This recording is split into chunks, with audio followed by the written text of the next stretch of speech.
Vous êtes-vous déjà demandé pourquoi certaines personnes lisent la Bible depuis des années, prient, croient, mais restent prisonnières de difficultés financières, tandis que d'autres prospèrent de manière constante sans perdre l'équilibre spirituel? Et si le problème ne se trouvait pas dans la foi, mais dans la manière dont la prospérité est comprise? La Bible parle de l'argent, de la richesse et de l'abondance de façon directe, profonde, et bien souvent, ignorée. Dans cette vidéo, vous découvrirez ce que les Écritures révèlent réellement au sujet de la prospérité financière, à travers des exemples réels, des principes clairs et des enseignements qui ont traversé les siècles. Restez jusqu'à la fin, car ce qui sera révélé ici peut transformer complètement la façon dont vous percevez la foi, l'argent et la prospérité. Pour beaucoup de personnes, la prospérité signifie simplement avoir plus d'argent à la fin du mois. Lorsque ce résultat ne se manifeste pas, apparaissent la frustration, le doute et même le sentiment que quelque chose ne va pas dans la foi. Cette vision limitée crée un conflit silencieux. D'un côté, la croyance spirituelle, de l'autre, la réalité financière. Le problème est que la Bible n'a jamais présenté la prospérité comme un événement isolé ou immédiat, mais comme un processus lié à des principes, à des décisions et à un alignement de vie. Lorsque la prospérité est réduite uniquement aux gains matériels, on perd la capacité de percevoir la croissance, la provision et les avancées qui se produisent déjà sous d'autres formes. C'est précisément à ce stade que beaucoup se sentent stagnants, sans se rendre compte que la Bible propose une compréhension bien plus large et structurée de la prospérité, et c'est ce qui commence à se révéler à partir d'ici. Lorsque la Bible parle de prospérité, elle ne commence pas par l'argent, mais par la manière dont la vie est conduite. Prospérer, dans les Écritures, est lié au fait de marcher avec direction, d'agir avec sagesse et de vivre dans l'équilibre. L'aspect financier existe, mais il apparaît comme la conséquence de choix bien alignés, et non comme un point de départ. La prospérité biblique englobe une provision suffisante, la stabilité, une croissance continue et la capacité d'avancer sans perdre ses valeurs. C'est pourquoi, bien souvent, une personne peut être en train de prospérer avant même de percevoir des résultats financiers visibles. Cette compréhension élargit la vision et prépare le terrain pour comprendre pourquoi certains personnages bibliques ont prospéré de manière constante. À partir de ce point, la Bible montre clairement que la prospérité n'est pas une fin en soi, mais le résultat naturel de principes appliqués au fil du temps, et c'est exactement ce que les exemples suivants commencent à démontrer. L'histoire d'Abraham révèle que la prospérité biblique ne commence pas avec l'argent, mais avec une décision claire. Avant de posséder des richesses, il a dû abandonner la sécurité du connu et suivre une direction qui exigeait confiance et mouvement. La Bible montre que sa prospérité a été construite pas à pas, à mesure qu'il avançait dans l'obéissance et l'alignement. Il n'y a pas eu d'accumulation immédiate, ni de raccourci. Il y a eu de la constance, des choix fermes et une vision à long terme.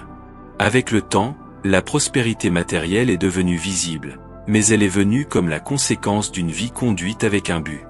Cet exemple rend évident que prospérer, selon la Bible, ne consiste pas à attendre passivement, mais à répondre par l'action lorsque la direction se présente. La décision précède la provision. Et ce principe établit une base solide pour comprendre comment la prospérité se manifeste de manière durable. Le parcours de Joseph montre que la prospérité biblique ne dépend pas de circonstances favorables. Avant d'occuper des positions de premier plan, Joseph a prospéré intérieurement, en caractère, en responsabilité et en capacité de gestion. Même dans des environnements adverses, il s'est distingué par la manière dont il gérait les ressources, les personnes et les décisions. La Bible révèle que sa prospérité se manifestait par l'efficacité, la confiance et la préparation, bien avant toute reconnaissance financière. Ce détail est fondamental, car il démontre que prospérer ne consiste pas seulement à posséder, mais à savoir gérer ce que l'on a, quelle que soit l'échelle. Lorsque l'opportunité s'est présentée, Joseph était déjà prêt. L'abondance a été la conséquence d'une préparation silencieuse et constante. Cet exemple se relie directement à l'idée que la prospérité biblique implique maturité et vision à long terme. Celui qui apprend à prospérer dans l'ombre est prêt à soutenir les résultats lorsqu'ils deviennent visibles.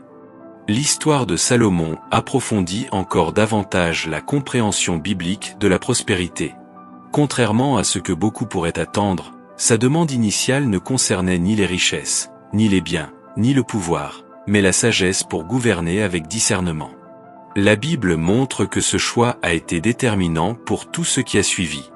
La prospérité financière de Salomon est apparue comme une conséquence directe de la sagesse appliquée dans les décisions, l'administration et le leadership.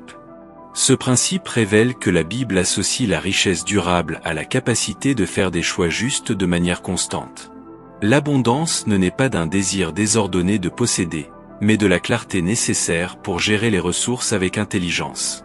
Cet exemple renforce que la prospérité n'est pas le fruit du hasard, mais un résultat naturel lorsque la sagesse occupe la place centrale.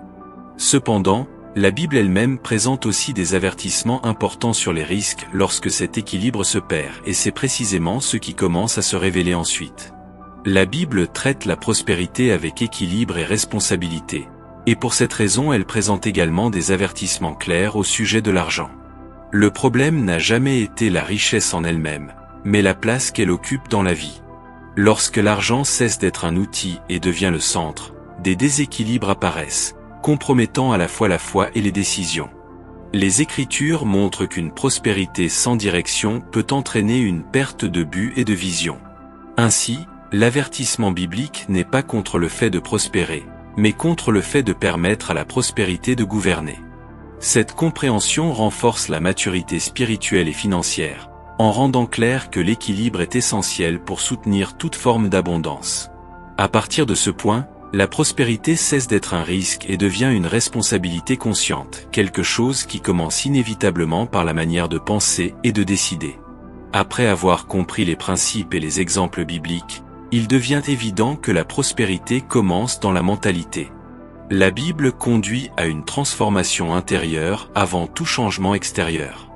Passer d'une vision de pénurie à une compréhension de la responsabilité modifie complètement la manière de gérer les ressources, les décisions et les opportunités.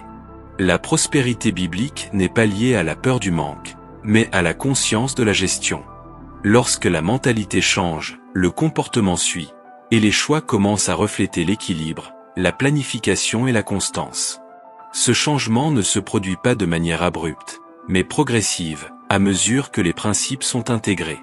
C'est à ce moment-là que la prospérité cesse d'être un désir lointain et devient un chemin clair, construit quotidiennement, ouvrant ainsi l'espace pour appliquer ces enseignements de façon pratique dans la vie actuelle.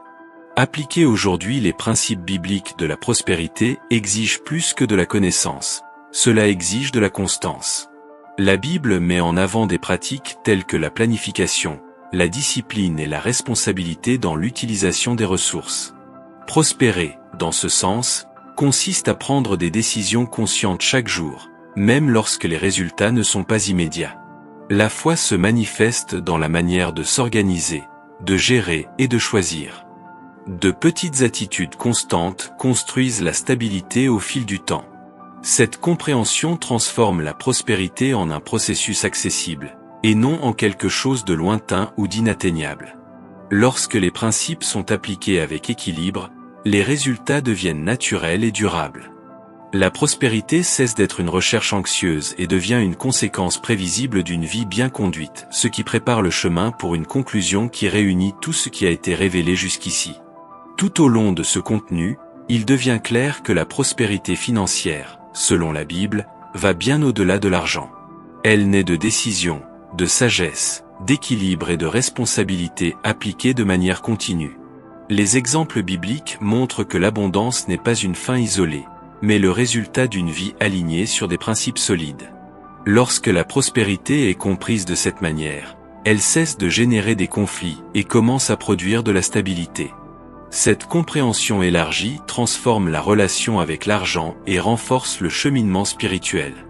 Ainsi, prospérer cesse d'être une attente lointaine et devient un chemin possible, construit chaque jour avec conscience, direction et objectif.